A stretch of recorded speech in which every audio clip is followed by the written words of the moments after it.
Dharmavaram sub jail వద్ద జరిగిన ఘటనపై క్లారిటీ ఇచ్చారు కేతిరెడ్డి వెంకట్రామరెడ్డి. ఏమీ లేని సంఘటనను కావాలనే రాతాంతం చేశారని దుయ్యబట్టారు.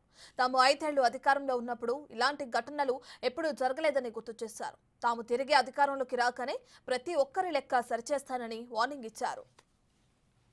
కొంతమంది చూసినాం, జనసేన వాళ్ళు ప్రెస్ మీట్ పెట్టి బహిష్కరించాలి. డెఫినెట్గా అది ఎప్పుడో నిన్ను ఊరంతా ఇడిచిపెట్టి 2004లో ఎక్కడో దాక్కుంటే మా చిన్నాయనను వాళ్ళను పట్టుకొని నేనేదో ఊర్లో వచ్చి బతుక్కుంటానంటే ఫ్యాక్షన్ అనేది ఇక్కడ గ్రామాలలో ఉండకూడదు, అది మంచి సంస్కృతి కాదు, జరిగిపోయిన తరాలలో మళ్ళీ మనల్ని ఆ విధమైన భావంతో ఉండకూడదు అనే ఉద్దేశంతో వాళ్ళని తీసుకొని రావడం, వాళ్ళని బహిష్కరించారు. ఖచ్చితంగా టైం వస్తుంది. ఐఎమ్ గుడ్ ఇన్ మ్యాథమెటిక్స్, లెక్కల్లో నేను ప్రతిసారి ఎప్పుడు కూడా 90కి తగ్గలేదు. నాకు టైం ఎక్కువ దూరం ఉండదు. ఆ టైం ప్రకారం నా లెక్కలన్నీ కూడా సరి చేస్తా. ఇప్పుడు జరిగిన ఏ లెక్కాసారాలు ఉన్నాయో ప్రతి లెక్కాసారాలను తెలియజేస్తా. కొత్త వాళ్ళు వస్తుంటారు, పోతుంటా అంటారు, కానీ డెఫినెట్గా ఇంతకుముందు చెప్పిన విధంగా మా లీడర్స్కి, మా కార్యకర్తల ముందు క్షమించాలని కోరుతున్నాను. సుమారు 100 మంది ఈ విధంగా ఆయన మీద, మా డ్రైవర్ రామాంజీ మీద పడి హత్యా ప్రయత్నం చేయాలనే ఒక తపనతో చేసినప్పుడు, అతని మీద హత్యా ప్రయత్నం చేసినప్పుడు 100 మంది ఆయన బండి మీద వెహికల్ పెట్టినప్పుడు ముందరికి ఒక వ్యక్తి ఎక్కి దాన్ని బద్దలు కొట్టాలనే ప్రయత్నం చేస్తూ అతని మీదకి దాడికి ప్రయత్నించినప్పుడు అతను ఎటుపోగా పాలుపోక అతను ఏ విధంగా బతకాలి అనే ఉద్దేశంతో వెహికల్ని ముందుకు పోనించడం జరిగింది. అది మీ వీడియోలోనే చూపించే నేను మీకు అతని మీద ఎంతమంది పన్నారు, అంతకుముందు అతని మీదకి దాడికి ఏ విధంగా ప్రయత్నం చేసినారు, బండి మీదకి ఎక్కి ప్రాణాలు కాపాడుకోవాలనే ఉద్దేశంతో మా డ్రైవరు అక్కడి నుంచి వెళ్ళిపోయే పరిస్థితి చూసినారు. దాంట్లో దాని మీద ఎక్కి అతని మీద దాడి చేయాలనుకున్న వ్యక్తి కింద పడడం జరిగింది. ములాఖాత్కి కలవడానికి వెళ్తానని చెప్పేసి తెలుసు.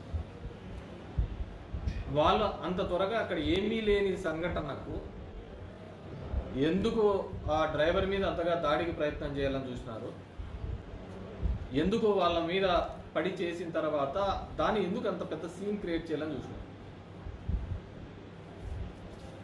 ఎందుకు ఆ విధంగా చేయాల్సి వచ్చింది. సో దీని వెనకాల ఎందుకంటే I have informed the department. DSP గారు సెలవు మీద ఉన్నారంట, 1 టౌన్ సిఐ గారు సెలవు మీద ఉన్నారు. దీంట్లో అన్నిటికంటే ఏంటంటే పోలీస్ స్టేషన్, 1 టౌన్ పోలీస్ స్టేషన్కి సబ్ జైలుకి మధ్య ఉండేది కామన్ వాల్. అంటే 100 అడుగుల దూరం కూడా లేదు పోలీస్ స్టేషను, 100 అడుగులు కూడా లేదు పోలీస్ స్టేషను. పోలీస్ స్టేషన్ 100 అడుగులు కూడా దూరంలో లేకుండా ఉన్న దానిలోకి ఈ విధంగా శృతి మించి ఏ విధంగా వస్తారు? మేము 5 ఇయర్స్ ఉన్నప్పుడు ఎప్పుడే కానీ ఇలాంటి సంఘటనలు జరగలేదు. ధర్మవరం ప్రజలకు నేను నెత్తి నోరు కొట్టుకొని చెప్పిన, మీరు చాలా మోసపోతున్నారు ఈ విధంగా అని చెప్పేసి. కానీ ఎందుకో నా మాటలో పెడచెవిని పెట్టడం జరిగింది. కాబట్టి నేను కూడా ఒకసారి ఇది చేసిన తర్వాత వాళ్ళ విలువ తెలియాలా, నా విలువ తెలియాలి అంటే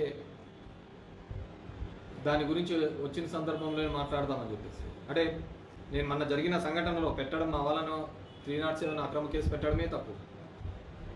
బాధితులను పరామర్శించడానికి వెళ్ళినప్పుడు ఒక చిన్న ఇది పెట్టుకొని అంతమంది గుమ్ముగూడి అంత రాద్ధాంతము చేయడం తప్పు.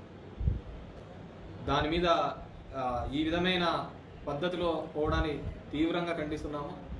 డెఫినెట్గా ఎక్కడికి పోదు, అంతా కలిసినా కానీ ఇంకా 3 నెలలు అయిపోయింది, 50 నెలలు జమిలీ గిమిలీ వస్తాయి ఇంకా తొందరగా. సో ఎక్కడే కానీ మా వాళ్ళను అందరినీ కూడా అక్కడ ఉన్నప్పుడు కానీ ఇక్కడికి వచ్చిన వాళ్ళందరికీ కూడా ఎవరైతే మద్దతు తెలపడానికి వచ్చినారో, ఎవరైతే తోడుగా నిలబడినారో, ఫోన్లు చేసి మేమంతా వస్తామన్నా కానీ వద్దు, వాళ్ళంటే పనికిమాలోళ్ళు, పని పాట లేదు. ఒక పదవి వచ్చిన తర్వాత ఆ పదవికి అందం తెచ్చే విధంగా పనిచేయాలి, ఆ పదవికి తగ్గట్టుగా పనిచేస్తేనే మనకు ప్రజల్లో ఉంటామని చెప్పేసి ఆ భావన మీద పనిచేసినాం. కానీ వాళ్ళకి అదంతా లేదు. ఎందుకంటే ఇక్కడ ఎవరైతే ఎన్నుకోబడ్డాడో ఆయన లేడు, ఎవరో అసిస్టెంట్లో పెట్టుకొని పని జరుగుతుంది. వాళ్ళకి ఏం తెలుస్తుంది ఇక్కడ దీనిల గురించి? సో ఇంకా ఎక్కడెక్కడ ఏమేమి జరుగుతున్నాయి అనే దాని మీద కూడా ఇది చెప్తాను, తొందరలోనే చేస్తాను.